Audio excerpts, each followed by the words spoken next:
चारे सारे परमाम् आद्यां जगद्व्यापिनीं बीडा पुस्तके धाडिडीमभयदां जाड्यान्धकारपहाम्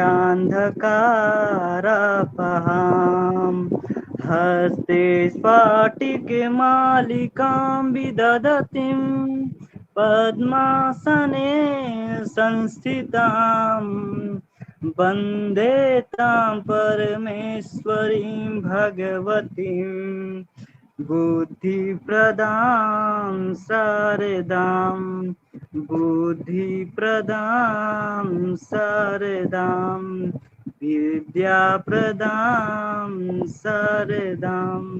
नमो नमः।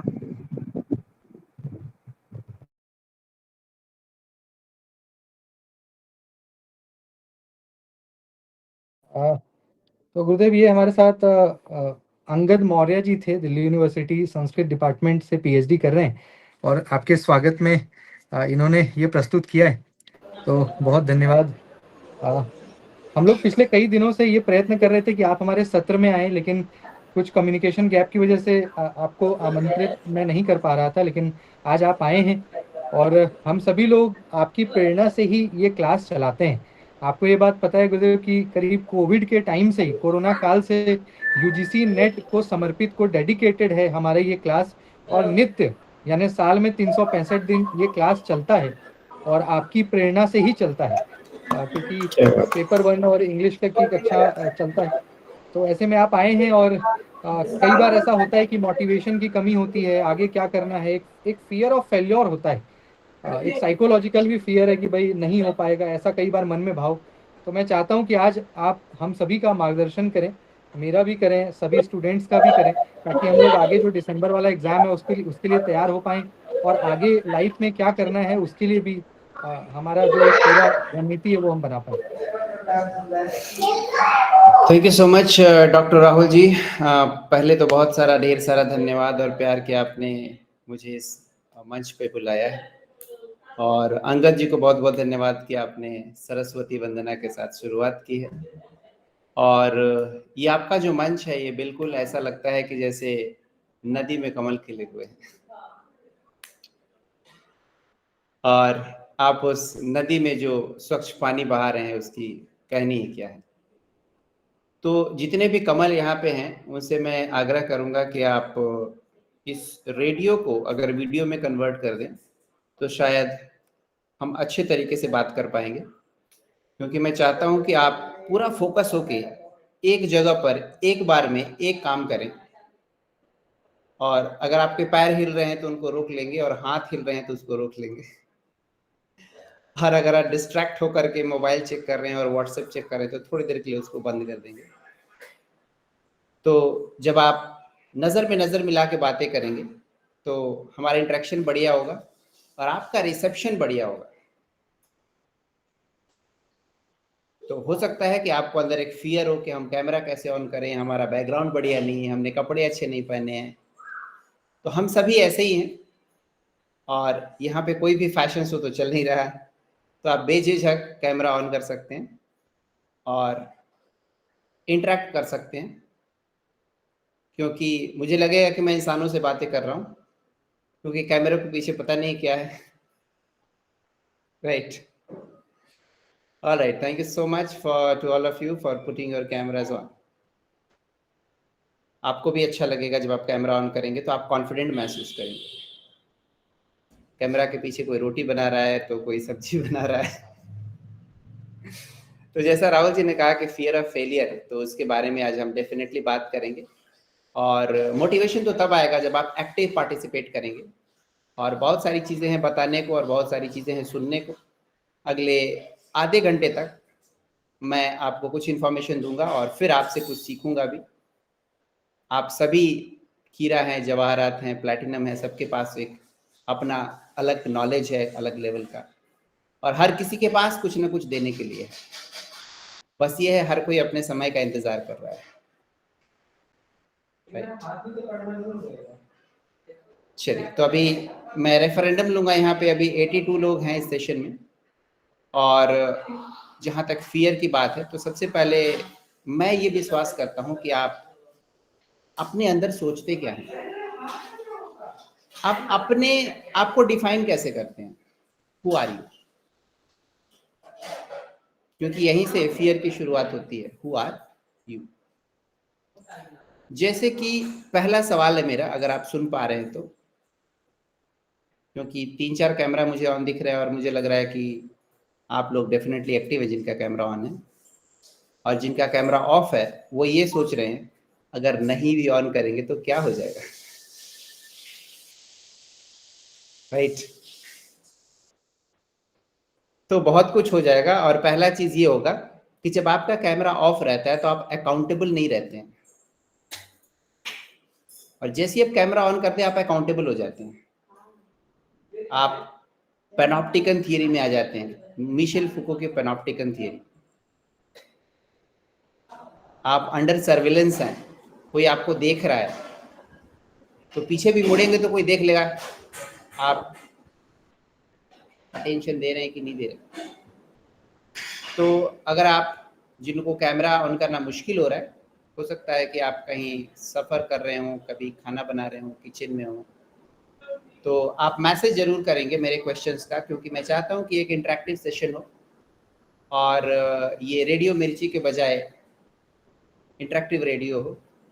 तो जो मैं सवाल पूछूंगा आप लोग उसका जवाब देते चलेंगे, तो आई थिंक हम ज़्यादा कनेक्ट हो पाएंगे एक दूसरे से, because communication is all about connection, the bonding. पहला सवाल मेरा ये है कि आप लोगों में से ये 83 लोग जो हैं, कितने लोग अमीर बनना चाहते हैं? Please right 1 in the chat box, else right 2 in the chat box. कितने लोग अमीर बनना चाहते हैं? Right 1 in the chat box, else right 2 in the chat box.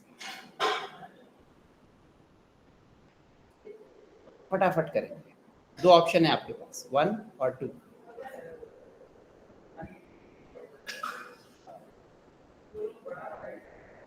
Next 5 seconds only. अच्छा, कुछ लोग बहुत ईमानदार हैं, 2 भी लिख रहे हैं, and I am really happy for you,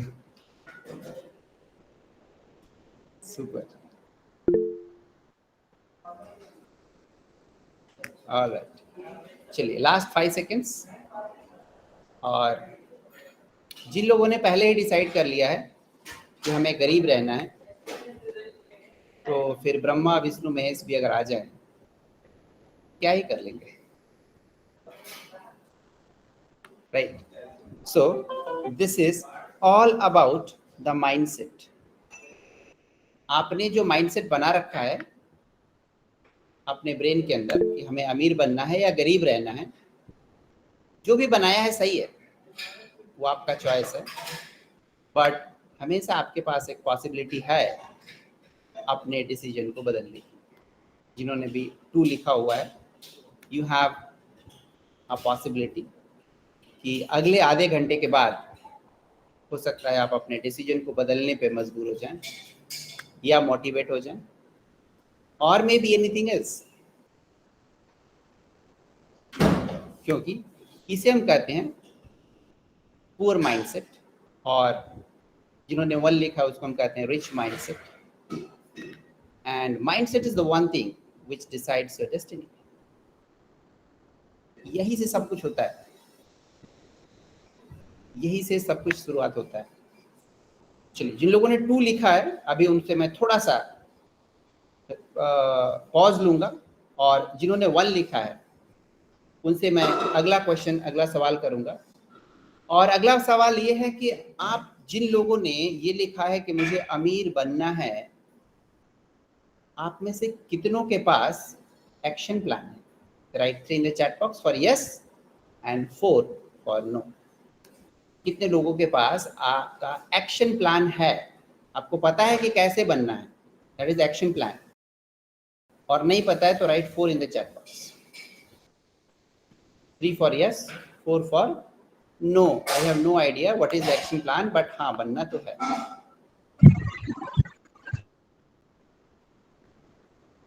All right. Again, I can find very honest people here, very honest, and I'm really happy. Okay, कुछ लोगों का कहना है नहीं बनना हमें, it's all right, it's a choice. Super, thank you so much for being the part of this discussion. तो कुछ लोगों के पास प्लान है, कुछ लोगों के पास नहीं है। इसे हम कहते हैं एस्पिरेशन वर्सेस परस्पिरेशन। एस्पिरेशन हर किसी के पास होता है कि हमें बहुत ऊंचा जाना है, बहुत अमीर बनना है। और परस्पिरेशन का मतलब कि हमें मेहनत कितना करना है उस चीज को पाने के लिए, वो चीज भी आपको पता है। और नहीं पता है तो पता करने पे ही वो अचीव होगा, नहीं तो एस्पिरेशन गिल्ट में कन्वर्ट हो जाएगा। आज एस्पिरेशन है और कल वो एस्पिरेशन नहीं मिला तो क्या गिल्ट होगा, and guilt will result into self hatred. जितना गिल्ट होगा उतना सेल्फ हैट्रेड बढ़ेगा, और जितना सेल्फ हैट्रेड बढ़ेगा उतना ही सेल्फ अब्यूज बढ़ेगा, और जितना सेल्फ अब्यूज बढ़ेगा आप उतने ज्यादा खुद से नफरत करेंगे, और जितना ज्यादा खुद से नफरत करेंगे उतने ज्यादा बीमार पड़ेंगे, और जितने ज्यादा बीमार पड़ेंगे अपने आप को तबाह करेंगे। So everything is linked.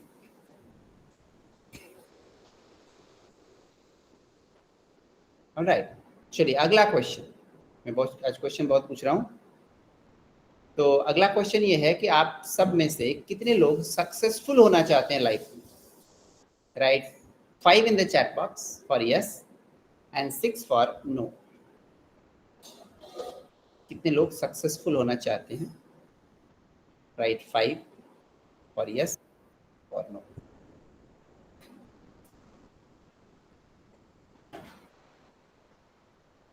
All right, I'm really happy to see that everybody is writing 5, and I can see the change. It's already taking place. Super, good job. तो हर कोई सक्सेसफुल होना चाहता है, इस बात की गारंटी है आपका मैसेज कि हर कोई सक्सेसफुल होना चाहता है। और अगला सवाल है कि क्या आपके पास सक्सेसफुल होने का एक्शन प्लान है? 7 for yes and 8 for no. 7 for yes and 8 for no. आपके पास एक्शन प्लान है कि नहीं है? ढूंढ रहे हैं। अगर है तो सफलता आपके कदम चूमेगी, और नहीं है तो आज एक पॉसिबिलिटी है अपना एक्शन प्लान बनाने की। बिकॉज जब तक आपके पास एक्शन प्लान नहीं है तो सफलता किसी और के कदम चूमेगी जिसके पास है। आपके पास वो क्यों आएगी जब आपके पास अपना एक्शन प्लान नहीं है? ऑलराइट, चलिए तो यहाँ से कोई भी एक एस्पिरेंट जो नेट की तैयारी कर रहा है, दिसंबर में क्वालिफाई करना चाहता है, आप माइक ऑन करेंगे हैंड रेज करके, तो मैं आपसे एक सवाल पूछना चाहता हूँ, क्योंकि आज मेरे पास सवाल बहुत हैं और जवाब आप सबके पास हैं। राइट, कोई है volunteer? Gulshan Kumar, so nice of you, clap for you, so you are a leader in this group। तो अगर आप कैमरा भी ऑन कर लें माइक के साथ साथ तो उसी में साथ लग जाएंगे। आलोक जी भी हैं, वेरी गुड। जी सर, नमस्ते सर। हाँ जी नमस्ते। आपका बैकग्राउंड साउंड आ रहा है, कुछ पंखा वगैरह चल रहा है क्या? नहीं सर, एक्चुअली मेरे घर में नहीं रहता है नेटवर्क, तो हम बाहर आ जाते हैं, तो अच्छा, रोड अच्छा। के बगल में है सर। ऑलराइट, तो शायद ये बैकग्राउंड साउंड से काफ़ी लोग डिस्टर्ब होंगे। आपसे अगला सवाल मैं पूछता हूँ, तब तक मैं आलोक जी को लेके आता हूँ। राधे राधे सर। हाँ जी राधे राधे। गुलशन जी आप अपना माइक ऑफ कर लेंगे। और थैंक यू। चलिए आलोक जी ध्यान से मेरी बात को सुनेंगे, और मेरा आपसे जो सवाल है और आलोक जी के जवाब को सब लोग सुनेंगे ध्यान से, ठीक है? मैं भी दिसंबर में एज ए एस्पिरेंट नेट का एग्ज़ाम देने जा रहा हूँ, और आपको मुझे ऐसी 5 नसीहत देनी है जिससे कि ये गारंटी हो जाए कि मैं फेल होऊंगा। सर फेल होना? हाँ जी, आपको मुझे वो पांच टेक्निक बताने हैं। हाँ, मुझे 5 टेक्निक बतानी है जिससे कि मैं गारंटी हो जाए कि नेट का एग्ज़ाम मुझे फेल होना ही होना है, ईश्वर भी चाहे तो पास नहीं करा सकता। सर सिलेबस से रिलेटेड 5 टिप्स या फिर other means anything whatever you feel like, बस गारंटी मुझे मिलनी चाहिए। सर अगर आप इंग्लिश से जैसे मतलब मैं इंग्लिश का स्टूडेंट हूँ, इंग्लिश लिटरेचर का, अगर आप इंग्लिश से जाना चाहते हैं नेट के लिए तो मतलब फर्स्ट मेरी एडवाइस यही रहेगी जिससे कि आप करना हो तो आप ब्रिटिश लिटरेचर वाला पोर्शन बिल्कुल ना छोड़ें, जिससे कि ब्रिटिश आप करना लिटरेचर नहीं छूना है मुझे। ऑल राइट, मैं नोट कर लेता हूँ क्योंकि मुझे इसको अप्लाई करना होगा। Yes, sir. हाँ राइट, ठीक है, ब्रिटिश So लिटरेचर first- मैंने छोड़ दिया है। हाँ sir, first thing British literature आपने छोड़ दिया। सेकंड थिंग थियरी वाला पोर्शन भी आप नहीं टच करेंगे, सो वो भी बेटर रहेगा नहीं होने के लिए। एंड थर्ड थिंग कुल मिला के मतलब मुझे पढ़ना नहीं है, राइट? कुल मिला के मुझे सिलेबस नहीं नहीं सर। पढ़ना है। नहीं सर, पढ़ना है ऐसे वो चीजें पढ़ना है जो बिकॉज आपने बोला है कि आपका नहीं होना है, तो नहीं होने के लिए Right. फिर बहुत सारी चीजें उसमें ऐसी हैं जो कि पढ़िए, आप Okay. अपना टाइम इन्वेस्ट करिए, लेकिन Okay. होना नहीं है। होना नहीं, राइट राइट। एक Means मैंने time ब्रिटिश लिटरेचर management- छोड़ दिया, थियरी और Means लिटरेचर आप- छोड़ दिया मैंने। मीन्स अपना टाइम मैनेजमेंट है सर, उसको सही जगह उस सही मैनेज करने की बजाय उसको गलत तरीके से मैनेज करेंगे तो फिर नहीं हो पाएगा। टाइम मैनेजमेंट इज जैसे एवरीथिंग। जैसे जैसे जैसे क्या करना होगा उसके लिए? जैसे सर कुछ टॉपिक्स ऐसे होते हैं जहाँ से कि ज़्यादा क्वेश्चंस पूछे जाते हैं। ऐसा ट्रेंड है पिछले 4-5 सालों से। आफ्टर एनटीए ने 2017 जब से लिया है उसने कुछ ट्रेंड फॉलो किए हैं। वो अलग बात है कि इस Right. एग्जाम में उसने वो ट्रेंड से हट करके कुछ काम कर लिया, अदरवाइज कुछ ट्रेंड फॉलो किए हैं। तो अगर हम उस ट्रेंड से हटेंगे तो फिर मतलब ये तो होगा ना कि हमारे साथ हमारा नुकसान होगा, पर्सनल नुकसान होगा। राइट। तो हमें टाइम को कैसे अरे टाइम को नेटवर्क चला के रहो।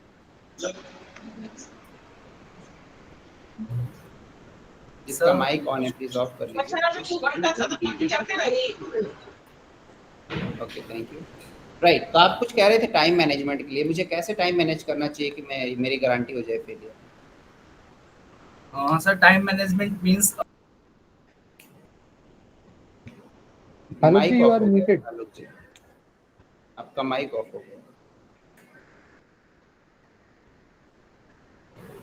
Hello, I am audible sir? या सर जैसे हमारा इंग्लिश लिटरेचर का सिलेबस है तो बहुत वास्ट सिलेबस है, तो उसमें अगर हम मैनेज करके चलेंगे कि कौन कौन सी चीज़ें हमें बिल्कुल छोड़ देनी है, अदरवाइज हम स्टोरीज, पोएट्रीज और नॉवेल्स में ऐसे टाइम इन्वेस्ट करते रहे, चेतन भगत और ये सब। बट सर इनसे एनटीए तो क्वेश्चन नहीं पूछेगा ना।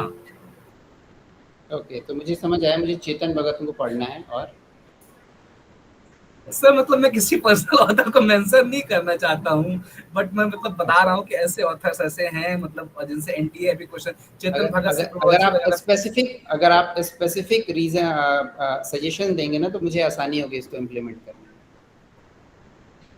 सर इंग्लिश लिटरेचर में मैंने फर्स्ट थिंग थियरी वाला पार्ट टच नहीं करना, सेकंड थिंग ब्रिटिश लिटरेचर का पार्ट टच नहीं करना है, थर्ड थिंग पेपर 1 में आ जाते हैं। पेपर 1 में मैथमेटिक्स वाला जो पोर्शन है डीआई और ये, इसको आप मतलब प्रैक्टिस नहीं करते हैं, because practice makes perfect. So practice नहीं करते हैं, इसको छोड़ देते हैं बिकॉज आप ये समझ लीजिए कि आपको आता है, आपको ये प्रैक्टिस नहीं करना है। उसके बाद फिर पीवाईक्यूज पे फोकस नहीं करना है बिकॉज आपने ऑलरेडी पढ़ रखा है, तो पीवाईक्यूज पे भी आप फोकस नहीं करेंगे। Fourth thing and fifth thing जो कि नहीं होने के लिए आप अपना मतलब पूरे दिन का शेड्यूल जो है उसको बस अपने पसंद के हिसाब से, एंजॉय के हिसाब से रखिए। शेड्यूल पूरे दिन का एंजॉय करिए, लाइक मूवीज देखना, क्रिकेट और सोशल मीडिया, इन सब में अच्छे से टाइम इन्वेस्ट कीजिए और बाकी फिर नहीं ही होगा।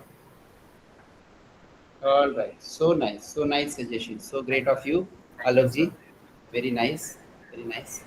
तो मुझे 5 मैजिकल सजेशन मिल चुके हैं। पहला है ब्रिटिश लिटरेचर मुझे टच नहीं करना है, लिटरेरी थ्योरी क्रिटिसिज्म नहीं पढ़ना है, पेपर 1 का मैथमेटिक्स तो बिल्कुल नहीं टच करना है, पीवाईक्यू की तरफ तो देखना भी नहीं है, और पूरा दिन जो है मूवीज में, क्रिकेट में, सोशल मीडिया में गुजारना है। राइट, तो ये बहुत ही यूनिक सजेशन था। इसमें और कोई कुछ ऐड करना चाहेगा? कि मान लो कि अब मैं ये सोच रहा हूँ ना कि मुझे तो ब्रिटिश लिटरेचर पहले से आता है और लिटरेरी थ्योरी भी मुझे आती है पहले से, तो ये मेरी गारंटी दे नहीं रहा है कि मुझे एकदम गारंटी मिल जाए, क्योंकि मैं भूल नहीं पाऊंगा ना जो मुझे आता है। तो इसमें और मुझे 4-5 सजेशन ऐसे चाहिए कि ये सब आते हुए भी मैं फेल हो जाऊं। और किसी के पास कुछ है? ब्रह्मास्त्र। हाँ जी। रिवीजन की कमी, रिवीजन जरूरी है। रिवीजन नहीं करना चाहिए, राइट? सर हमारे Yes, इतना सर हमारे रिवीजन कैसे जैसे करूंगा? मेरा तो संस्कृत है 25 कोड, तो हमारे इसमें व्याकरण सबसे ज्यादा इम्पोर्टेंट होता है और वो काफी हार्ड भी होता है, कभी काफी ज्यादा मतलब उनके हिसाब से वो पूछते हैं। तो आप व्याकरण ग्रामर भी अपना छोड़ सकते हैं अगर नहीं होना, लेकिन उसमें बहुत हार्ड क्वेश्चन पूछे जाते हैं और जो इजी पोर्शन होता है वो आप कैच कर सकते हो। अगर आपको फेल होना है तो डेफिनेटली आप उसकी तरफ ध्यान मत दो, राइट। ये एक रह सकता है। वेरी गुड सजेशन मृणाल जी। और कोई सजेशन देना चाहेगा मुझे? सर अगर आपका नहीं होना है तो फिर सबसे पहले तो अगर आप अपने सिलेबस का एनालिसिस नहीं करते हैं, पूरे सिलेबस को आप एक पूरा मतलब उसको लिखते नहीं है, उसको समझते नहीं है, बस ऐसे ही स्टार्ट कर देते हैं कि हम पढ़ रहे हैं बस हो जाएगा देखते हैं क्या। अगर आप सिलेबस का सही से एनालिसिस नहीं करते हैं तो ये सबसे बड़ा रीजन हो सकता है आपका ना होने का और शायद कभी ना होने का, ऐसा सर। That's all. ऑलराइट। लेकिन वो तो मैंने कर रखा है, मुझे कुछ ऐसे सजेशन चाहिए कि ये सब जानकारी होने के बाद भी मेरी फेलियर जो है गारंटेड हो जाए। 4-5 दोस्त बना लेंगे बाजार के लड़कों से, फेल होना है। 4-5 सर दोस्त बना सर लेंगे मेरा बाजार के। सर मेरा एक कहना सवाल है सर। हाँ जी। सर जैसे आपने कहे आलोक जी के बात पे जो नहीं होना है सर, मैं मुझे आते हुए भी हम नहीं छोड़ सकते हैं, तो ये मेरे सारे साथियों के लिए कहना है, जो आपने मन बना लिया है, सारा सिलेबस को अगर पढ़ लिया है, सारा चीज को आपने कर लिया है, तो आते हुए भी आप जो सर कहे नहीं होगा, तो वो नेगेटिव में पॉजिटिव मुझे दिख रहा है। जो आपके आते हुए सर नहीं छोड़ सकते हैं, तो हम सारे साथियों को कहना चाहेंगे जो आपने मन बना लिया है यूजीसी नेट या जो भी कॉम्पिटिटिव एग्जाम हमको निकालना है, तो वो हो निश्चित होगा। तो आपने उस प्रोजेक्ट को, उस प्लान को आपने कंजर्निंग कर लिया है, तो आपको होना तय है तमाम साथियों को सर। तो आपने सर कहा आलोक जी के बात पे जो मुझे आते हुए नहीं छोड़ सकते, इससे यह स्पष्ट होता है सर, जो सभी साथियों ये मन बना ले, क्लास करे रेगुलर रूप से, तो निश्चित सभी साथियों को नेट होगा ही, यूजीसी जेआरएफ पीएचडी जो भी होना है वो होगा ही सर। क्या बात, मुरारी जी बहुत दिल जीत लिया आपने बिल्कुल। लेकिन फिर भी मुझे अपने सवाल का जवाब मिला नहीं अभी तक। अगर और कोई इसमें ऐड करना चाहे? Yes sir BK ji, negative mindset sir good evening sir. बिकेर अविनाश। हाँ जी सर, उसके लिए सर एक और रीजन ये है कि अपने हेल्थ का भी सर ध्यान रखना पड़ेगा, क्योंकि अगर पूरी तरह से सब कुछ तैयार है तो मेरे ख्याल से शायद अगर उस तरफ आदमी बिल्कुल नहीं देखेगी, तो ऐसा नहीं कि लास्ट टाइम में उसका कुछ तबीयत वगैरह का इशू हो जाए तो फिर एग्जाम सही से नहीं जाए। तो उसके लिए मुझे क्या करना चाहिए? उसके लिए सर प्रॉपर खान पान और समय से नियमित जो ये भोजन का जो होता है। आप तो मुझे पास कराने के पीछे पड़े हैं। मैं कह रहा हूँ मुझे गारंटेड फेल होना है, उसके लिए मुझे मतलब सर वही ना कि अगर खान पानी को सब बिल्कुल ये मतलब कि हो जाएगा तो उसका तबीयत खराब होगा और फिर वो सब कुछ होने के बावजूद भी मतलब तो आपको कहने का मतलब कि मुझे सारे जंक फूड, बाजारू फूड, स्ट्रीट फूड ये सब खाने शुरू कर देने चाहिए? जी सर, तो उस कारण से लास्ट टाइम में वो बिल्कुल बीमार पड़ सकता है। राइट, रखा जाए, बीमार पड़ने की गारंटी हो जाएगी। नहीं सर, इसका एक ही रीजन है सर, अब्सेंट होना ही सर एक ऑप्शन बचता है सर। क्योंकि मान लीजिए सर अगर किसी कारणवश आप अस्वस्थ हो गए सर, तो फिर आपके लिए एग्जाम प्रोवाइड मिल जाएगा एडी के लिए सर। और आप अस्वस्थ भी रहेंगे सर तो उसको बताएंगे सर। हम दरभंगा से आते हैं, हमारे यहाँ एक डॉक्टर हुआ करते थे एशिया लेवल का, वो बहुत उनका हेल्थ वो डैमेज था सर, सोए सोए भी वो बता देते थे तो ये दवा लिख दो, बता दो उसको और वो ठीक हो जाएगा सर। जो काला जर का दवा जो एशिया लेवल में कोई था डॉक्टर सर, नाम माइंड में नहीं आ रहा है, वो काला जर का वो ये रिसर्च किए थे वो सर दरभंगा में, PA sir MP Mishra, sir MP Mishra, doctor Prem Mohan Mishra. तो सर आप अस्वस्थ भी रहेंगे सर, और आप बता देंगे जो ये दवा चला दो तो हो जाएगा। इसका एक ही कारण है सर, जो आप एग्जाम में एब्सेंट होंगे, और कोई कारण नहीं लगता सर। आप जाएंगे तो निश्चित ही क्वालिफाई ही होंगे सर, इसमें कोई निगेटिव की बात ही नहीं sir. Sir, giving improper answer during the examination. Right, giving improper answer मतलब कि जो आता है क्वेश्चन उसको गलत करके आना है। मुझे पता है ए है लेकिन मुझे बी मार्क करना है, राइट? जी sir. Very genius answer. Thank you, sir. Shreya Mishra ji, आपसे मुझे कुछ पूछना। सर किसी भी आंसर में अंडर कॉन्फिडेंट रहना, बिना इंटरेस्ट के क्वेश्चन पेपर को सॉल्व करना, किसी भी आंसर में अंडर कॉन्फिडेंट रहना। श्रेया मिश्रा जी हैं क्या? सर अगर फेल ही होना है तो फिर एग्जाम क्यों देना है? फिर फेल ही होना है तो एग्जाम क्यों देना है? और सर अगर एग्जाम में बैठ रहे हैं तो वहाँ पे टाइम वेस्ट कर सकते हैं, तो अगर अटेम्प्ट ही नहीं करना है तो क्वेश्चन सिंपल टाइम वेस्ट करेंगे 3 आवर्स। तो अगर फेल ही होना है तो 3 घंटा बैठ करके घर से अपना झाल वाल लेके जाएंगे, उधर बजाएंगे। सर बात ये है, अगर कोई एग्जाम दे भी दे तो वो तो क्वालिफाई होता नहीं है ना। तो यहाँ पे जितने भी मतलब आंसर दिए गए हैं मुझे नहीं लगता ये रेलिवेंट है, क्योंकि ऐसा होता तो सब लोग एग्जाम फोकस करके भी एग्जाम में बैठकर एग्जाम दे के पास हो जाते, मगर ऐसा हो नहीं रहा है। तो यहाँ पे एक ही आंसर बचता है कि एग्जाम में एब्सेंट रहना। अगर आप बहुत ज्यादा मतलब चीजों में फोकस्ड हो तो आप एग्जाम में एब्सेंट कर दो, अदरवाइज आप फोकस्ड नहीं हो कि आपको करना ही नहीं है यूजीसी नेट क्लियर, तो आपको प्रोक्रेस्टिनेट के तरफ आप चले जाओ, ज्यादा प्रोक्रेस्टिनेट करो, ज्यादा मतलब उल्टी सीधी चीजें पे फोकस डालो, या फिर वेब सीरीज ज्यादा देखो, पढ़ाई पे फोकस मतलब पढ़ाई के बारे में सोचना ही बंद कर दो। अदरवाइज ऐसा कुछ मतलब मुझे नहीं लगता नेगेटिव कुछ होगा सर। अदरवाइज यहाँ पे जितने भी सारे स्टूडेंट्स हैं, एस्पिरेंट्स हैं, सारे लोग जितना भी कोशिश करे वो तो अल्टीमेटली एग्जाम देंगे। एग्जाम देके उनका फोकस रहेगा कि मैं एग्जाम देने जा रहा हूँ तो क्वालिफाई होने जा रहा हूँ।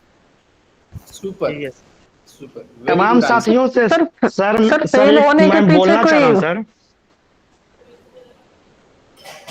मुरारी जी सर मैं रिसर्च स्कॉलर बिहार विश्वविद्यालय सर, और सर मैं तमाम साथियों को यह कहना चाहूंगा, जो आपका जो कहने का सर जो है उसमें जो पूरा पॉजिटिव दिख रहा है। आपका कहने का मतलब ये है सर, जो तमाम साथियों जो हम अभी इस समय क्लास कर रहे हैं, पंक्चुअलिटी रूप में अगर हम लोग अध्ययन करेंगे तो न होते हुए भी रिजल्ट होगा। आपका कहने का सर यही मार्गदर्शन मिल रहा है हम लोगों को सर, सीख रहे हैं सर।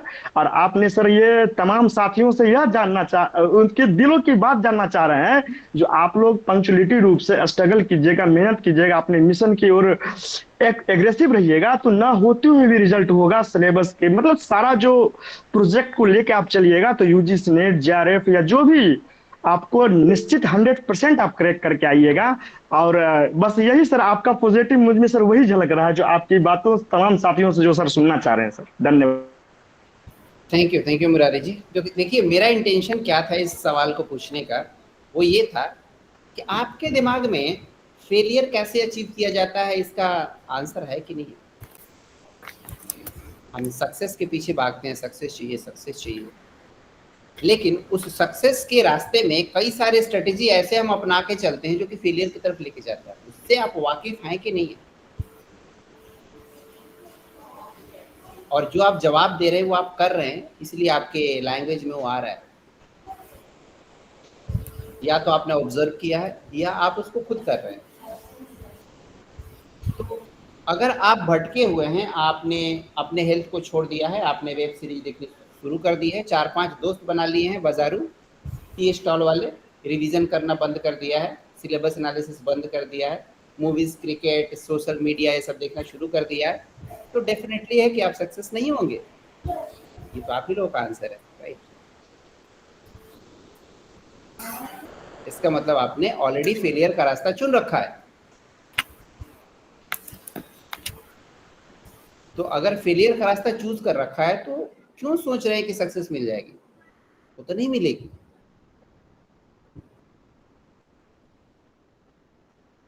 तो जब आप खुद से ये सवाल करना शुरू करेंगे ना कि हम किस रास्ते पे चल रहे हैं, फेलियर वाला रास्ता अपनाया है या सक्सेस वाला अपनाया है। हम रिवीजन कर ही नहीं रहे, ब्रिटिश लिटरेचर पढ़ ही नहीं रहे, थियरी क्रिटिसिज्म पढ़ ही नहीं रहे, फेलियर होना तो गारंटेड है ना, अभी आपने कहा, क्योंकि किसी के पास टाइम नहीं है पढ़ने का, किसी को समझ नहीं आ रहा है, कोई अपने परिवार में बिजी है और लास्ट के 1 महीने में किताब उठाता है, कहता है भाई हम सफल नहीं हुए। कैसे सफलता है?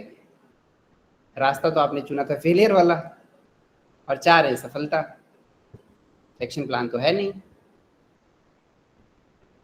तो जब अपने आप से उल्टा सवाल पूछना शुरू करेंगे ना, तो आपको जवाब अपने आप मिलने शुरू हो जाएगा। खुद से आप सवाल कैसे करते हैं, यही आपकी डेस्टिनी डिसाइड करती है। आप खुद से सवाल कैसे करते हैं, क्योंकि कितनी बार हम खुद से गलत सवाल कर रहे हो,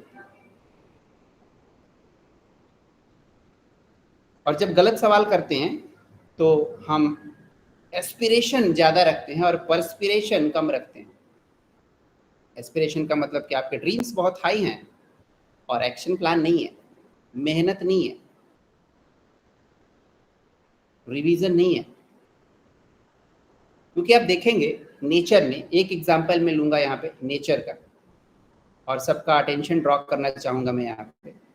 जो इधर उधर देख रहे हैं, जिनके हाथ पैर घूम रहे हैं, तो हाथ पैरों को थोड़ा सा स्टैटिक रखेंगे, क्योंकि आपकी एनर्जी उधर जा रही है। अगर हाथ पैर आपके हिल रहे हैं तो एनर्जी को इधर लगाएंगे थोड़ी देर के लिए, क्योंकि उसके बाद आप एनर्जी चाहे जहाँ लगाएं, आप फ्री हैं। बट यहाँ मुझे आपकी एनर्जी थोड़ी सी चाहिए, just to listen carefully, because मुझे पता है कि जितना मैं बोल रहा हूँ उसका 10% भी अगर आपने सुन लिया तो चांसेस हैं, पॉसिबिलिटीज़ हैं कि आपके मेंटल मैप के अंदर कुछ नया ऐड हो जाएगा, एक लाइन और एक्स्ट्रा ऐड हो जाएगी, और शायद वो कल आप किसी और को बता करके किसी और का लाइफ बदल सकते हैं। तो keeping all those possibilities alive, I draw your attention, rather I beg your attention, कि जब दूध को आप बाजार से खरीदते हैं तो करीब 60 से 70 रुपए किलो दूध मिलता है, और उसकी शेल्फ लाइफ जो होती है करीब 2 से 3 दिन होती है, अगर आप बढ़िया से फ्रिज में स्टोर करके रखते हैं। लेकिन अगर उस दूध को थोड़ा जला दिया जाए, गर्म कर दिया जाए, और करीब 1 घंटे तक उसको धीमी आंच पे पकाया जाए, तो उस पर बढ़िया से एक क्रीम की लेयर बन जाती है, मलाई बन जाती है। और उस मलाई को अगर हम निकाल लेते हैं तो अब चूंकि दूध को गर्म किया गया है, जलाया गया है, मेहनत कराया गया है उसको, तो उसकी वैल्यू जो है ना वो बढ़ जाती है। जैसे कि अमूल का क्रीम आप बाजार में खरीदने जाएंगे तो 250 ग्राम की क्रीम जो है वो 250 रुपए की आती है। मतलब कि जो दूध पहले 100 रुपए किलो था या 80 रुपए किलो था, अब जलने के बाद उसी दूध की कीमत हो गई अब 1000 रुपए किलो जलने के बाद। और शेल्फ लाइफ कितना हो गया, पहले जो 2 से 3 दिन था अब कितना हो गया, अब वो कम से कम 1 महीना हो गया। आप देखेंगे क्रीम की शेल्फ लाइफ जो होती है करीब 1 महीने की होती है। और चूंकि ये दूध जो है वो मेहनती है, ये रुक नहीं रहा है, ये और आगे मेहनत करेगा, तो अब इसको चर्न किया जाएगा, मथा जाएगा, तो ये मलाई क्या बन जाएगा, बटर बन जाएगा। और अगर बटर बन गया तो इसकी कीमत क्या हो जाएगी, 100 ग्राम करीब 80 रुपए का आता है, तो इसकी कीमत करीब 1200-1300 रुपए किलो हो जाएगी। और इसकी शेल्फ लाइफ कितनी हो जाएगी, करीब 4 से 6 महीने हो जाती है। मतलब कि हर नेचर की इच्छा तो कुछ बात है, लेकिन उस एक्स्ट्रा ऑर्डिनरी को बनाने के लिए जो प्रोसेस, दूध से लेके घी तक जो प्रोसेस हुआ है, उसके आप पार्ट हैं क्या? आप वो रोल प्ले कर रहे हैं क्या? रोज खुद को जला रहे हैं अपने मेहनत की आग में कि नहीं? या जो फेलियर के रास्ते आपने बताया कि 4-5 दोस्त बना लो और वेब सीरीज देखो, वो कर रहे हैं, तो ऑब्वियसली आपने ऑर्डिनरी बनने का रास्ता ऑलरेडी चूज कर लिया है। क्योंकि बहुत मेहनती है तो बटर को फिर आगे गर्म किया जाता है, तो अब ये बन जाता है घी, और इसकी शेल्फ लाइफ बढ़ जाती है सालों में और कीमत हजारों में। और ये घी जितना ही पुराना होगा उतना ही महंगा होता जाएगा, आगे चल के मेडिसिन बन जाएगा। जितनी पुरानी घी उतनी बढ़िया मेडिसिन। इसका मतलब कि आप जितना मेहनत करेंगे उतना इसका मतलब कि आप जितना मेहनत करेंगे उतना निखरते चले जाएंगे, आपकी वैल्यू बढ़ती चली जाएगी, आपका शेल्फ लाइफ बढ़ता चला जाएगा। आजकल फेलियर को कौन पूछता है? हर कोई सक्सेसफुल लोगों को ही सलाम करते हैं। ऑर्डिनरी इंसान को कौन पूछता है आजकल? आप एक्स्ट्रा ऑर्डिनरी हैं तो कुछ बात है। फियर ऑफ फेलियर, और इस कदर ये रोग वायरल हो रखा है कि हम पीछे वाले फेलियर को पकड़ के आगे वाले सक्सेस को पकड़ने जाते हैं। फेलियर पीछे से खींच रहा है, आप आगे की तरफ भाग रहे हो। फेलियर पीछे चेन की तरफ खींच रहा है, आप आगे भाग रहे हो। तो आप आगे के मंजिल को पकड़ पाओगे कभी? नो वे। और जितना फेलियर बढ़ता चला जाएगा उतना ही आप सेल्फ डिग्रेड करते चले जाओगे। और एक समझना जरूरी है, like love versus hatred, success versus failure, piece versus war, happiness versus sadness. तो हर जगह बाइनरी अपोजिशंस हैं, अभी से नहीं, फ्रॉम टाइम इमेमोरियल, जब भगवान और राक्षस एक दूसरे के बाइनरी हुआ करते थे और दोनों एक दूसरे को बैलेंस करते थे। और आजकल की दुनिया में भी आसान नहीं है, मुझे पता है, it's not easy, very very difficult, because जितने भी वर्ल्ड के डर हैं उसमें मौत के बाद दूसरा डर बोलने का है। मौत का डर नंबर 1 पे आता है और मुंह से बोलने का डर दूसरे नंबर पे आता है। पब्लिक स्पीकिंग, व्हाट वी से। तो आसान बिल्कुल भी नहीं है, लेकिन और कोई उपाय भी नहीं है। तो कई सारे तरीके हैं जिससे अपने आप को अपस्किल करना होगा। अब मैं कंक्लूजन की तरफ बढ़ रहा हूँ, अगले 5 मिनट में मैं कंक्लूड करूंगा। आपको अपने आप को अपस्किल करना होगा। और एक रेफरेंस दूंगा आपको मिथोलॉजी से यहाँ पे। Again I would like to draw your attention. जो लोग थोड़ा डिस्ट्रैक्ट हो गए हैं, I beg your attention again.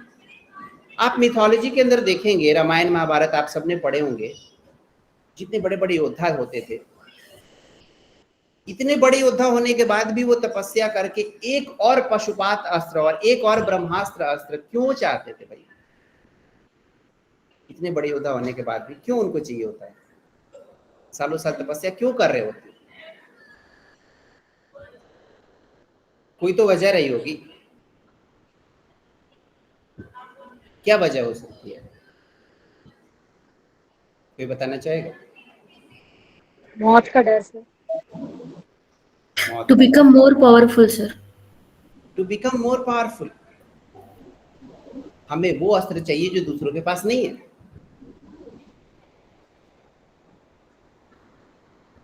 और कल जैसा मैं था आज उससे अपग्रेड हूं, अपस्किल हूं।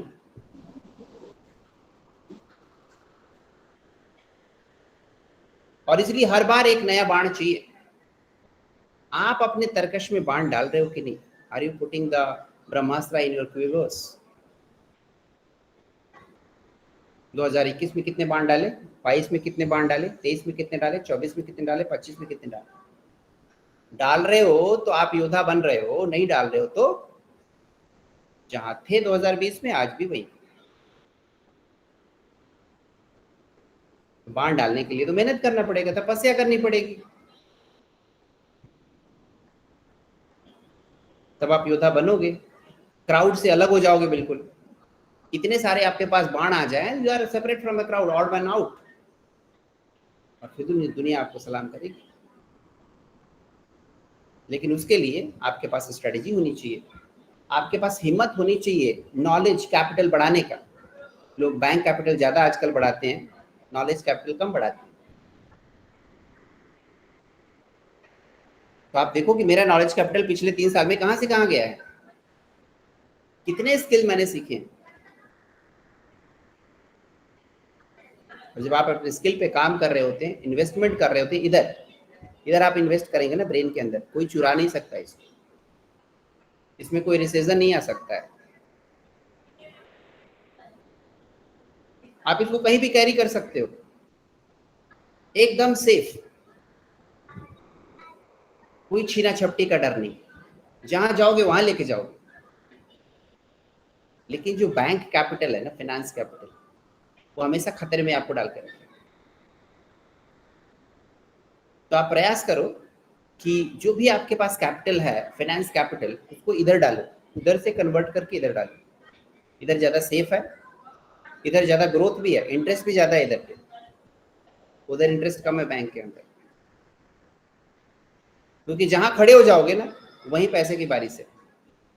जहां खड़े हो जाओगे इधर नॉलेज कैपिटल बढ़ा के, वही लोग सुनने के लिए तैयार हैं। लेकिन बैंक में कितना कैपिटल वो किसी को नहीं पता है, और अब आपको बताना भी नहीं है, लूट लिए जाओगे, किडनैप कर लिए जाओगे।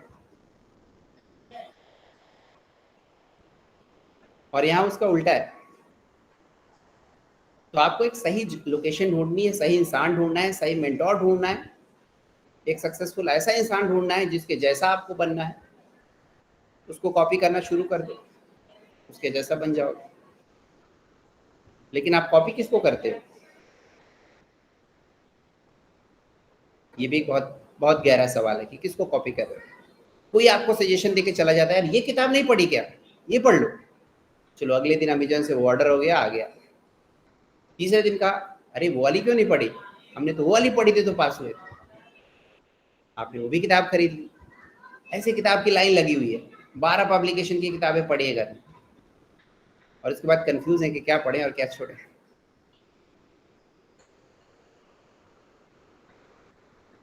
कोई कोई तो YouTube के पीछे पड़ा हुआ है मोटिवेशन में, YouTube में जाकर डालता है मोटिवेशन लेक्चर। आज डिमोटिवेशन फील हो रहा है, मोटिवेशन लेक्चर आज सुन लेते हैं। ये सबसे बड़ा क्राइम है, मैं बता दूं। मोटिवेशन लेक्चर YouTube पे सुनना सबसे बड़ा क्राइम है। पता है क्यों? बिकॉज जो मोटिवेशन में शब्द आपके दिमाग में आते हैं वो किसी और के होते हैं। यहाँ पे मैं आपके ब्रेन को ट्रिगर कर रहा हूँ। क्वेश्चन क्यों कर रहा हूँ मैं आपके ब्रेन को ट्रिगर करना चाहता हूँ ताकि आप जवाब दें। आपका जवाब आप सुनोगे, मेरे तो आप कल भूल जाओ। तो जब दूसरे के शब्द आपके अंदर जाएंगे ना, तो दूसरे तीसरे दिन वो भूल जाओगे आप। Forgetting is automatic. लेकिन अगर वही शब्द अंदर से पैदा करना शुरू कर दें, तो जो दूसरे के शब्द आपको आके मोटिवेट कर रहे हैं, वही शब्द अगर हम अपने से क्रिएट करना शुरू कर दें, तो क्या यूट्यूब मोटिवेशन की जरूरत पड़ेगी? वो शब्द ही तो है जो मोटिवेट कर रहे हैं। शब्दों में पावर है, बस उन्हीं शब्दों को चूज करके इधर इधर इंटीग्रेट कर लेना है, उसी को बार बार रिपीट करना है। Daily motivation, intrinsic motivation, coming automatically from with in. तो ये कई सारी टेक्निक है जिसको आप यूज करके फियर को एकदम दूर भगा सकते हो। There is no fear and you can write one sentence which I generally keep on repeating to myself, and that is, every failure is a stepping stone to success. जैसे कि मान लो कि आपको एक नदी क्रॉस करनी है, इस पार से उस पार जाना है, बीच में राम नाम के पत्थर पड़े हुए हैं, कुछ पत्थर पे फेलियर लिखा हुआ है, और जब तक आप उस फेलियर पे पैर नहीं रखोगे आप पार ही नहीं कर सकते। अब कुछ लोग ऐसे होते हैं ना, वो पैर रखने से ही डरते हैं, बोले इस पे पैर नहीं रखना, ये तो फेलियर वाला है, इस पे पैर तो बिल्कुल नहीं रखना है। I tell you, it is always better to put your leg on the failure rather than avoiding that. तो अवॉइड कर रहे हो आप अवॉइड मत करो, आप फेलियर करो। एक फेलियर, फिर दूसरा, फिर तीसरा। जितना फास्ट फेलियर होगा उतना जल्दी पहुंच जाएंगे। Because failure is a stepping stone of success, and every failure is a feedback. ये बहुत ही फेमस कोट है एलोन मस्क का, every failure is a feedback. जितने फेलियर होंगे ना उतना फीडबैक मिलेगा। यहाँ प्रॉब्लम है, यहाँ प्रॉब्लम है, यहाँ प्रॉब्लम है, यहाँ से लर्निंग लेनी, यहाँ से एक्सपीरियंस लेना है। तो फेलियर करो, देखो कैसे मैं फेल हो सकता हूँ। इसलिए मैं सवाल पूछ रहा था, how can you B fail. जितने एग्जाम के लिए आप एलिजिबल हो सारे अप्लाई करो। फेल तो हो रहे हो, कम से कम फेल करो, सीखो वहां से क्यों फेल हुए। राइट। तो आई थिंक मैंने बहुत सारे टेक्निक आपको बताए। अभी आपके पास कोई सवाल होंगे तो आप मुझसे पूछ सकते हैं।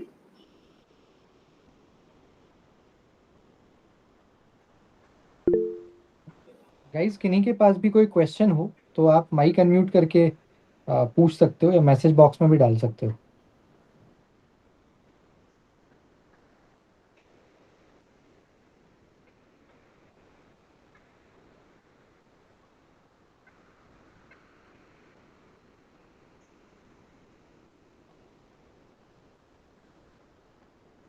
लोग डर तो नहीं गए सवाल पूछेंगे तो पता नहीं उल्टा उल्टा सवाल आ गया। एक्चुअली नहीं सर, अब ऐसा मन नहीं में है sir, most of the questions तो रहे नहीं। Thank you for this wonderful session. डरते ही नहीं क्वेश्चंस तो रहे रहे ही सर, नहीं ना। जितने प्रश्न थे सबके सर कोई आंसर मिल क्वेश्चन गए, बचे ऐसा नहीं फीलिंग आ रहा है। सर क्या क्वेश्चन पूछ रहे हैं? ये तो बहुत अच्छी बात है कि आपको पहले ही आंसर मिल गया सारे सवालों का। सेशन के स्टार्टिंग से पहले बहुत सारे क्वेश्चंस लेकर के आए थे, लेकिन क्वेश्चन कुछ है नहीं। अब बस एक है कि अभी भी कमेंट में भी कैसे लिखा कि 2020 जून 25 वाला जो नेट था वो अनएक्सपेक्टेड क्वेश्चन पेपर था इंग्लिश का।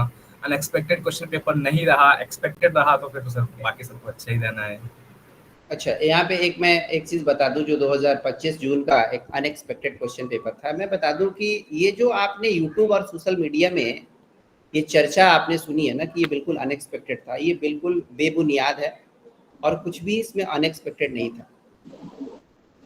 क्यों नहीं था? क्योंकि वो सबके लिए एक ही था। और यहाँ आप क्या परफॉर्म करते हो वो मैटर नहीं करता है, सबके बीच में आप कैसे परफॉर्म करते हो, दूसरे के कंपैरिजन में आप कैसे परफॉर्म करते हो वो मैटर करता है। एनटीए नेट को 6% क्रीम निकालना है, चाहे वो टफ दे दे, चाहे इजी दे दे, बेबी क्वेश्चन दे दे, 100 में आप 90 ला दो, फिर भी लेना तो उसको 6% ही है ना। तो आप उसके पीछे क्यों पड़े हो कि पैटर्न चेंज हो गया, आप अनएक्सपेक्टेड आ गया, ये आ गया, वो आ गया, सब बेबुनियाद है। कितना भी टफ क्वेश्चन आ जाए सबके लिए है ना वो। देखो कितना कट ऑफ डाउन गया है इस बार। इजी क्वेश्चन आ जाता है, अब कट ऑफ 70% चला जाता है, तो क्या आप पास हो जाते हो? फिर भी वहीं पे रहते आप, क्योंकि आपका प्रिपरेशन उतने लोगों के बीच में उतना ही था। तो पेपर को इजी आने से, पेपर को टफ आने से, एक्सपेक्टेड आने से, अनएक्सपेक्टेड आने से कोई फर्क नहीं पड़ता है। डिपेंड करता है कि आप पढ़ के कितना गए हो दूसरे के कंपैरिजन में। दूसरा 8 घंटा पढ़ रहा है तो आप 9 घंटा पढ़ रहे हो कि नहीं पढ़ रहे हो, वो डिसाइड करेगा कि आप उसको बीट करोगे कि नहीं बीट करोगे। और ये जितने सोशल मीडिया वाले ये अभियान चलाते हैं, ये जितने अभियान चलाते हैं सोशल मीडिया वाले, वो अपनी इज्जत बचाने के लिए चलाते हैं कि हमारे स्टूडेंट कहीं आके ये ना बोल दे कि आपने ये सब कुछ पढ़ा, ये तो आया ही नहीं। तो उसके लिए ये हवा उड़ाना जरूरी है कि एकदम अनएक्सपेक्टेड आ गया, सब कुछ तहस नहस हो गया, ताकि स्टूडेंट शांत हो जाए। समझ रहे हैं? हाँ सर, आपने एकदम सही कहा। आपने एकदम से सही कहा सर, क्योंकि ऐसा भी मतलब बहुत सारा अभियान चला था कि जो सिलेबस है वो डिफाइन तरीके से होना चाहिए, जबकि ये पूरा गलत है। क्यों डिफाइन तरीके से होना चाहिए? क्योंकि अगर ऐसा डिफाइन तरीके से सिलेबस होगा तो बहुत लोगों को प्रिविलेज ज्यादा मिलेगा, जिनके पास प्रिविलेज नहीं है वो डेफिनेटली पीछे थे और पीछे ही रह जाएंगे। तो सारे क्वेश्चंस जो भी तरीके से मतलब सिलेबस बनाया गया है, डिफाइन तरीके से नहीं बनाकर जैसे भी यूजीसी ने सिलेबस बनाया है, आई थिंक उसी पे यूजीसी को रहना है। यूजीसी की यहाँ पे कोई गलती है नहीं। और जितने मतलब मैं भी तो एग्जाम दिया था सर, और सच बताऊं तो मतलब इतना भी मतलब बहुत लोगों ने पढ़ा नहीं होगा कुछ टॉपिक्स, जिस वजह से उनको ऐसा लग रहा है कि वो बहुत टफ किया हुआ है। तो इससे हम लोगों को सीख मिलनी चाहिए कि जो टॉपिक हम लोगों ने हम लोग छोड़ रहे हैं, नहीं पढ़ रहे हैं, उसको हम लोग फिर से रिवाइज दें। इससे हम आपने जैसे थोड़ी देर पहले कहा कि हर फेलर से हम लोगों को एक फीडबैक मिलता है, डेफिनेटली इससे भी तो हम लोगों को फीडबैक मिला है, तो आगे जाके यही चीज हम लोग कर सकते हैं ना। बिल्कुल, और आपने एकदम सही कहा सर। अग्री भी थे राजीव सर, रियली बिल्कुल सही कह रहे वो।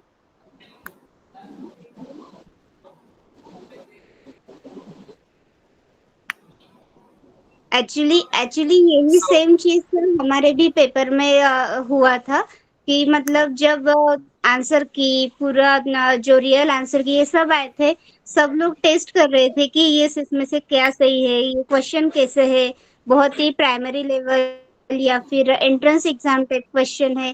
बट ऐसा नहीं है, जैसे जैसे आप स्टडी करते जाते हो, जितना डीप डाउन स्टडी करोगे उतने ही आपको समझ आएगा कि ऑफ कोर्स ये तो हमने पढ़ा है, और जो पोर्शन आपको टफ लग रहा है कोई सा आपका छूट गया है या फिर आपने उसको उतना ध्यान नहीं दिया है। ये सेम चीज जो पास होते हैं उनके साथ भी होती है, और जो नहीं होते वो सिर्फ देख कर भी आए तब भी उनको वही लगता है। ट्रू, वेरी ट्रू, बहुत बढ़िया कहा। सर अभी आपने बोला कि कोई 8 घंटे पढ़ता है और कोई 9 घंटे मतलब आप उससे ज्यादा 9 घंटे पढ़ पा रहे हैं या 10 घंटे, तो सर क्वालिटी टाइम मैटर करता है या क्वांटिटी मैटर करती है? मींस 9 ऑब्वियसली घंटे क्वालिटी मैटर करता है। मैं उनके लिए बात कर रहा हूँ जो क्वालिटी टाइम स्पेंड कर रहे हैं, जहाँ पे ज़्यादा समय आप देंगे वो ग्रो करेगा।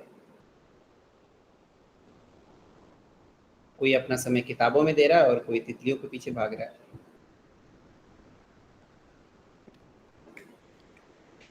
तो जहाँ पे स्पेंड करेंगे टाइम वो ग्रो करेगा। आप ग्रो क्या करना चाहते हैं वो डिपेंड करता है।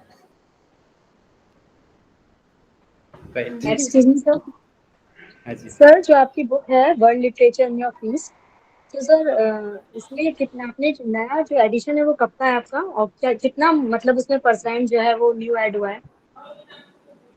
थर्ड एडिशन अभी आया हुआ है। थर्ड एडिशन में करीब 5% कंटेंट नया ऐड हुआ है, और फोर्थ एडिशन अभी जनवरी में आने वाला है, जिसमें कि मेजर चेंजेस हो गए और वो 2 वॉल्यूम में आने वाला है, जिसमें कि प्रीवियस ईयर के सारे क्वेश्चन चैप्टर वाइज रहेंगे। तो आप एक क्वेश्चन एक चैप्टर पढ़ेंगे और फिर अपने आप को चेक करेंगे कि कितने प्रीवियस ईयर पेपर आप सॉल्व कर पा रहे हैं। सर ये जनवरी में आएगा फोर्थ एडिशन? हाँ जी, जनवरी में ऑलरेडी प्रोसेस जारी है। व्हाई नॉट बिफोर दिसंबर से? नहीं, चूंकि ये लॉन्ग टर्म प्रोसेस है, काफ़ी इसमें हार्डवर्क करने की ज़रूरत पड़ रही है, तो दिसंबर तक तो मुश्किल लग रहा है मुझे। सर आ जाता तो अच्छा रहता, बेनिफिशियल होता। मेरा पूरा प्रयास रहेगा। सर मेरा एक रिक्वेस्ट है, अगर सर हो सके तो लिंग्विस्टिक के ऊपर आप कोई एक अगर आप करते आप अपने तरफ से तो बहुत अच्छा होता सर, क्योंकि बहुत सारे एस्पिरेंट ऐसे हैं जिनको लिंग्विस्टिक्स मतलब जो टॉपिक है उनसे बहुत कुछ मतलब मटेरियल उनको मिलता नहीं है सही से, तो अगर उसको फोकस रख के आप अगर आपका पॉइंट मैंने नोट कर लिया है, and definitely I will give a wise thought to it. Thank you so much. Thank you sir. Sir luck और फेलियर के बीच में किस्मत कितनी % काम आएगा? क्या लक एंड फेलियर मतलब सक्सेस एंड फेलियर के बीच में लक कितना % काम आता है सर? लक कितना % काम आता है? Yes sir. वो डिपेंड करता है कि आप लक पे फेथ कितना करते हैं। हाँ आई अंडरस्टैंड सर, क्योंकि अभी रिसेंटली कुछ ऐसा हुआ है कि हम मैनिफेस्ट किए पूरे 1 साल, उसका रिजल्ट भी आया, फिर दूसरे चीज में जब दूसरे प्रोसेस में गए, एक न्यू स्टेप में गए कि अब ये हो गया, अब हमको ये करना है, हम उसके पीछे भी लगे सर। पूरा साल भर जो भी मैनिफेस्टेशन, वो कहते हैं ना कि सुबह उठो, यूनिवर्स को थैंक बोलो, यूनिवर्स से कनेक्ट करो कि हाँ मुझे ये मिल गया, हाँ मुझे वो मिल गया। आई डिड एवरीथिंग सर, लेकिन जब और जो कि यूनिवर्सिटी में मेरा वहां पर हम टेन्योर भी अपना किया। श्रेया जी आपका मेंटर कौन था? मेंटर कोई नहीं सर, हम अपने आप को अपना मेंटर बनाए थे, कोई हमको गाइड नहीं कर रहा था सर। तो मुझे ये लगता है कि जब भगवान कृष्ण को और भगवान राम को भी एक मेंटर की जरूरत थी, तो कहीं ना कहीं जब हम खुद को अपना मेंटर बना लेते हैं तो कहीं ना कहीं हम गलती कर रहे हैं सर। तो अच्छा, क्योंकि एक मेंटर ही होता है, एक मेंटर ही होता है जो कहता है कि इतनी सारी मेहनत किए, इतनी सारी मैनिफेस्टेशन किए, कमी कहाँ रही। Exactly sir. और जब हम अपने यूनिवर्सिटी से पूछ रहे कि मेरी गलती कहाँ हुई, जो कि मेरा सिनॉप्सिस जो था, रिसर्च प्रपोजल जो था, जिसको हम इंटरव्यू तक लेकर गए सर, वो बाकियों से बहुत अच्छा था। ट्रॉमा स्टडीज हम बिल्कुल ट्रेंडिंग टॉपिक लेकर गए थे। बट देन टू जब यूनिवर्सिटी वालों से हम पूछे कि मेरा फेलियर कहाँ, मेरा इंटरव्यू के प्रोसेस में नाम क्यों नहीं है, दे सेड तुम क्यों का सवाल नहीं कर सकती हो। देखिए ये तो श्रेया जी वही वाली बात हो गई कि कुछ लड़के जो हैं लड़की देखने जाते हैं, तो एक लड़का ऐसी लड़की देखने गया है ना शादी के लिए, और उसको लड़की पसंद नहीं आई और उसने रिजेक्ट कर दिया। अब लड़की ने सवाल पूछ बैठा कि भाई मेरे अंदर क्या कमी है जो तुमने मुझे रिजेक्ट कर दिया।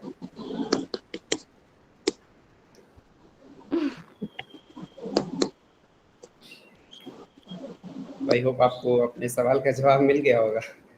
नहीं सर, नहीं मिला है। उस सवाल का जवाब यही है सर कि हम अब 0 पे आ गए और शायद सवाल का जवाब ही अगले 10 साल में मेरा सक्सेस होगा। ऑलराइट, तो इस ये जो मैंने एग्जांपल दिया, इस एग्जांपल को थोड़ा और आगे बढ़ा देता हूँ कि उस लड़के ने जवाब भी दिया कि मैंने क्यों रिजेक्ट किया। उसने कहा कि उसको एक गोरी लड़की चाहिए थी, आप तो सांवली। तो उसकी प्रॉब्लम होगी ना सर, उसकी मेंटालिटी ऐसी है। तो यूनिवर्सिटी की प्रॉब्लम है ना, आप अपने को फेलियर क्यों समझते हैं? ओके हाँ, तो सबको यही बोल रहे सर कि कुछ और अच्छा मिलेगा, हमको कुछ और अच्छा मिलेगा। अब क्या अच्छा मिलेगा, तो यही तो बात हो गई उनकी ना जो कि रिक्वायरमेंट थी वो मीट नहीं हो पाई। Very simple. आपने अपना खूब दिया, बहुत बढ़िया दिया, लेकिन सामने वाले को जो चाहिए था वो दिया कि नहीं दिया? नहीं। तो इसलिए वो रिजेक्ट कर दिया। सामने वाले को पूरी खानी है और आप उसको चिकन खिलाए जा रहे हो, बोला एकदम बढ़िया चिकन बनाया है, एकदम बढ़िया कबाब मार कर। भाई उसको नहीं खानी, वो वेजिटेरियन है। और फिर आपको लग रहा है यार मेरा चिकन बनाने नहीं आता क्या? समझ रहे? तो अपने आप को मोटिवेटेड रखना है सर, इसका मतलब। मोटिवेटेड रखना है और साथ में एक मेंटोर रखना है, ताकि आपको इतने दिन इंतजार नहीं करना पड़े कि आपको अपना जवाब आज मिल गया ना कि क्यों ऐसा हो रहा है। ये जवाब उसी दिन मिल जाना चाहिए जिस दिन फेलियर था, तो आज तक ये ड्रैग नहीं हो रहा होता, आप कहीं से कहीं और पहुंचे हो। राइट। चलिए, thank you Shreya ji. Welcome sir, और आपको सुनकर बड़ा अच्छा लगा। Thank you so much. Sir मेरा एक क्वेश्चन है कि हमारे कई सारे स्टूडेंट्स हैं जो पीएचडी करना चाहते हैं, तो क्या ऐसा पॉसिबल हो सकता है कि हम आपके अंडर ऐसा सजेस्ट करें? जैसे श्रेया जी की तरह कई सारे स्टूडेंट्स हैं, तो क्या आपके अंडर पीएचडी कर पाना, क्योंकि कई सारे बच्चे आपके अंडर करते हैं पीएचडी, तो आपकी यूनिवर्सिटी में जिनको भी पीएचडी करना है, तो आप जहां से भी कर रहे हैं वहां पे आप को सुपरवाइजर लेने की एक प्रोसीजर होता है यूजीसी नेट के अंदर, और उसमें कोई लिमिटेशन भी नहीं है कि एक प्रोफेसर कितने को सुपरवाइजर बन सकता है, कितने कैंडिडेट के, तो आप वो अडॉप्ट कर सकते हैं जहां से भी आप कर रहे हैं। तो you can choose me as a को सुपरवाइजर, जहां पे मैं आपको एक्सपर्ट एडवाइस दे सकता हूँ। तो मेरा नंबर जो है राहुल जी के पास है, और आप चाहें तो मैं चैट बॉक्स में भी डाल दूंगा ताकि आप इजीली मेरे पास अप्रोच कर पाएंगे अपने प्रॉब्लम्स को लेकर के, because I really love the way doctor Rahul ji is serving this community selflessly, effortlessly, naturally, हमेशा तैयार रहते हैं। सर मेरा एक क्वेश्चन था।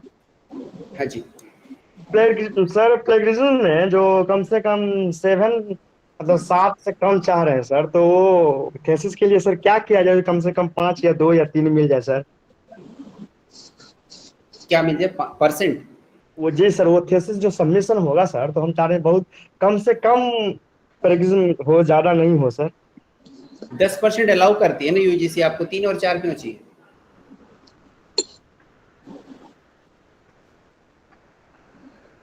सर 3 और 4 आफ्टर 5 नीचे हो जाता तो अच्छा रहता सर। वो इसलिए नहीं हो पाता है मुरारी जी कि जो प्लेजरिज्म चेक होता है वो मशीन से होता है ना, टर्निटिन मशीन डेटाबेस से होता है, और मशीन को कहीं ना कहीं मशीन गलती करती है। तो आप कितने भी बढ़िया से चेक करोगे, आपने जो कोटेशन किसी को रेफर भी किए ना, उसको भी आपको वो प्लेजराइज दिखाएगा, और यूजीसी को ये बात पता है, इसलिए उसने 10% अलाउ कर रखा है। तो रादर देन आप परफेक्शन के पीछे भागें, आप सर्कल को जोड़ने की कोशिश कीजिए। इधर से शुरू किया तो आके जुड़ जाए, ना कि वो गोल हो जाए। जोड़ करके डिग्री लेकर के निकल लेना है। Sir thank you sir.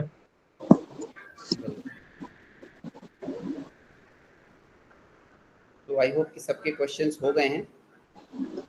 Ji sir. Rajiv ji, are you there in the session? Rajiv ji. हाँ सर, मैं हूँ सर। राजीव जी प्लीज, मैं I want to call you for vote of thanks, उसके बाद हम सेशन को कंक्लूड करेंगे।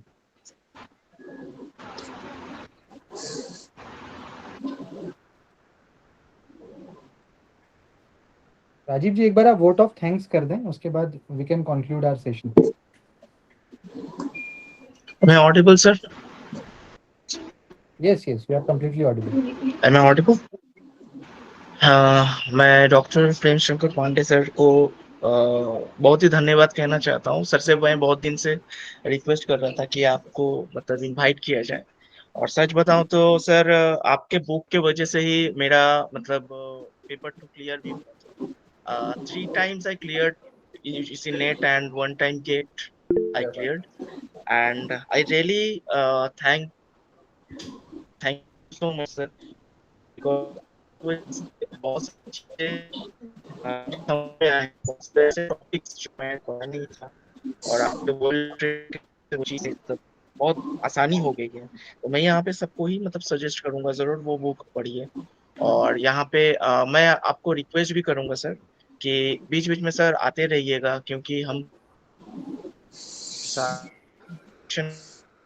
एंड ऐसे ही सारे चीजों की जरूरत पड़ती रहेगी, ताकि आगे जाके हम लोग बहुत अच्छा कुछ कर पाए। And thank you so much sir, mission JRF and dynamic professor से एक रिक्वेस्ट करूंगा कि एक सेशन रखेंगे जहाँ पे केवल लिटरेचर के स्टूडेंट रहें, ताकि मैं उनको ये बता पाऊं कि बुक को पढ़ना कैसे है। डेफिनेटली सर, हो जाएगा सर, आपने कह दिया बस हो गया। क्योंकि बहुत सारे लोगों को यही नहीं पता तो होता है कि पढ़ाई को पढ़ते कैसे। Definitely sir, thank you so much. Sir Prem Shankar sir से आशीर्वाद लेना चाहेंगे, जो सर पहले ही पीरियड में सर ने सभी साथियों को मिशन के लिए झकझोर दिए। तो सर से मैं धन्यवाद तो सर को नहीं दे सकता हूँ, सर से आशीर्वाद प्राप्त करूंगा। जो सभी साथियों को एक ऐसा एनर्जी मिला जो लगता है जो ना होते हुए भी हो जाएगा सर, अगर मन बना लिया तो। या जो चीज है जिस फील्ड में अगर वो मन बना लिया तो होना तय है, ना होने की कोई बात ही नहीं। सर से आशीर्वाद प्राप्त। शुभ रात्रि। Murari Lal. Thank you so much Murari ji, and thank you so much Rajiv ji for giving this vote of thanks, and thank you so much Rahul ji for recalling me and bringing on this beautiful wonderful platform. और इस तरह से आप अपने कमलों की संख्या बढ़ाते चलिए, ताकि आपकी नदियां रंग बिरंगी दिखती रहें। Thank you so much sir for joining us. Thank you everyone. Good night. Good night sir. Good night sir. Guys एक सेकंड मैं लूंगा आप लोगों का अभी, क्योंकि हमारा रिसर्च प्रपोजल वर्कशॉप चल रहा था ट्यूसडे वेडनेसडे थर्सडे, तो पेपर 1 और पेपर 2 की क्लासेस तो हुई नहीं। आज हमारा संडे हो गया, आज हमने सर को बुलाया। कल से जो है हमारा पेपर 1 और पेपर 2 का क्लास स्टार्ट हो जाएगा फिर से। तो पेपर 1 की जो टाइमिंग है as you all know 10 to 11, 10 से 11 बजे रात को पेपर 1 का क्लास होता है, और पेपर 2 शाम में 7 से 8 होता है ना, यही टाइम है। Paper 2 English literature 7 to 8 PM और पेपर 1 10 to 11। तो कल से हमारा सेशन जो क्लासेस चलती है वो एज यूजुअल चलने लग जाएगी, ठीक है। तो आप सभी लोग कल से कनेक्ट करिएगा क्लास में, और सभी को इन्फॉर्म भी कर दीजिएगा कि कल से हमारा क्लास पेपर 1 पेपर 2 का एज यूजुअल चलेगा, है ना। तो हम मिलते हैं गाइस कल के क्लास में, तो आगे की बात करेंगे। आज प्रोफेसर प्रेम शंकर पांडे सर ने बहुत कुछ बताया, और बहुत बड़े इन्फ्लुएंसर हैं, ऑथर हैं, प्रोफेसर हैं, तो बहुत कुछ जानने को मिला। सर का आशीर्वाद मिलता रहता है, और जो लोग इंग्लिश के हैं वो तो सर को बहुत अच्छे तरह से जानते हैं, क्योंकि सर की ही बुक को हम लोग पढ़ाते हैं या पढ़ते हैं, तब जाकर के नेट JRF PhD में मदद होती है। तो ऐसे फेस हैं, ऐसा नाम है, और सर आज आए थे तो बहुत कुछ हमें सीखने को मिला, और आगे भी आते रहेंगे, ठीक है। तो मिलते हैं गाइस कल के सेशन में। आज के लिए इतना ही। अपना बहुत ख्याल रखिए, बहुत खुश रहिए और पॉजिटिव रहिए, मेहनत करते रहिए। कोई डाउट हो तो बात करिएगा, है ना, फोन और व्हाट्सएप पे। Have a good day, bye, good night. Sir thank you so much एक बात, सर। एक रिक्वेस्ट सर। आप 2 रिक्वेस्ट करिए। हेलो सर मैं बोल रहा हूँ कि जैसे कि प्रेमचंद पांडे ने सर मतलब कहा उन्होंने कि एक लिटरेरी डिस्कशन रखना चाहिए, तो सर मैं आपको भी रिक्वेस्ट रखूंगा कि मतलब बहुत सारे तो लिटरेचर के स्टूडेंट यहाँ पे है, ऑलमोस्ट 1000 से ज्यादा ही है, तो ऐसा कोई सेशन रखना चाहिए ताकि मुझे लगता है सारे जितने भी मतलब वहाँ पे स्कॉलर्स या फिर प्रोफेसर्स या फिर पीएचडी में जो है ऑलरेडी, या फिर मान लीजिए कोई अगर पीजी भी कर रहा है, यूजी भी कर रहा है, तो सबको वहाँ पे प्रेजेंट होके अपने अपने आइडियाज, अपने अपने थॉट्स वहाँ पे रखना चाहिए। इससे क्या होगा, जो रिसर्च के बारे में सोच रहे हैं उनको नया आइडिया मिलेगा, या फिर मान लीजिए कोई टॉपिक मुझे नहीं पता, सामने वाले को पता है, तो मैं उनसे बोरो कर सकता हूँ, या फिर मुझे समझ में आ गया इस चीज में मुझे काम करना चाहिए, फोकस करना चाहिए फॉर पीएचडी। सो ऐसे बहुत सारे आइडियाज राइज होंगे उस टाइम पे, तो मैं आपको रिक्वेस्ट करूंगा सर, हो सके तो ऐसा कुछ स्पेशली एक लिटरेरी डिस्कशन हफ्ते में हो, महीने में हो, आप एक बार कंडक्ट करवाइए सर, और वहाँ पे मतलब बोलने की छूट सबको होगी, सब लोग अपने तरीके से चीजें रखेंगे, चाहे वो 1 आवर का हो या 2 आवर का हो, मगर ऐसा होना चाहिए सर, क्योंकि यहाँ पे ज्यादा संख्यक मुझे लगता है कि लिटरेचर के स्टूडेंट, इंग्लिश लिटरेचर के स्टूडेंट्स बहुत ज्यादा है, और आप पेपर 2 भी इंग्लिश लिटरेचर के पढ़ाते हैं, तो ये मेरा रिक्वेस्ट रहेगा सर आपसे। हाँ, ऐसा कर लेंगे, ऐसा मंथ में ट्वाइस तो कर ही सकते हैं, twice in a month, so we can do this thing, beneficial रहेगा। और आपको बहुत सारा thanks sir, vote of thanks, क्योंकि आपके वजह से ही हम लोग इतने बड़े हस्ती को मतलब इस तरह से सामने से देख पाते हैं, अदरवाइज हम लोगों का कोई भी ऐसा कोई माध्यम नहीं है कि हम लोग ऐसे लोगों से कनेक्शन बना पाए, सिर्फ आप ही है जिनके वजह से केवीएस मदान जैसे सर, राहुल राज जैसे सर, या प्रेमचंद्र पांडे जैसे सर से हम लोग इस तरह से कम्युनिकेट कर पा रहे हैं, बात कर पा रहे हैं, और इसके लिए डायनामिक प्रोफेसर्स की तरफ से, सारे स्टूडेंट्स की तरफ से आपको असंख्य धन्यवाद सर, और ऐसे ही हम लोगों का मार्गदर्शक आप रहिएगा हमेशा, मैं यही आपसे रिक्वेस्ट करूँगा। उपासना मैम कह रही हैं कि सर आज के जैसा सेशन फिर ऑर्गेनाइज करिएगा सर को सुनने के लिए। तो हाँ, सेशन तो हम लोग उपासना मैम रखते ही हैं, वीकेंड्स पे तो हमारा मोटिवेशनल सेशन या ऐसा पब्लिक टॉक तो रहता ही है, महीने में 2-3 बार तो हमेशा से तो रखेंगे, होता ही रहेगा, ये हमारे पार्ट ऑफ आप कह लो करिकुलम है कि मैं महीने में 2 या 3 ऐसे टॉक तो कराता ही हूँ, है ना। तो आप सभी लोग कनेक्ट मिल गया आज। जी मैम। सर वो क्लींजिंग होता है ना, पर प्योरिफिकेशन एंड परगेशन, वो कैथारसिस, हाँ वो हो गया मेरे साथ। हम इतने दिन से मतलब सर को सुन के अच्छा लगा सेशन से, थैंक यू। तो पीएचडी में आपका अभी तक मतलब एनरोल नहीं किया आपने कहीं? नहीं सर, जिस यूनिवर्सिटी में दिए थे वहां पर नहीं हो पाया सर। तो किसी और भी, अभी तो एसकेएमयू का भी डाला आज मैंने, आपके घर के ही पास है, एसकेएमयू का भी आया है, उसमें अप्लाई कर दीजिएगा। यस सर, बट वही है ना कि नहीं समझ में आ रहा है, अब ऐसा चौराहे पे खड़े हो गए कि जेआरएफ की तरफ हम फोकस करें या डायरेक्टली एंट्रेंस टेस्ट के लिए तैयारी करें। दोनों सेम है, दोनों में कुछ ऐसा सिलेबस सेम है, पीएचडी एंट्रेंस का भी और नेट जेआरएफ का भी।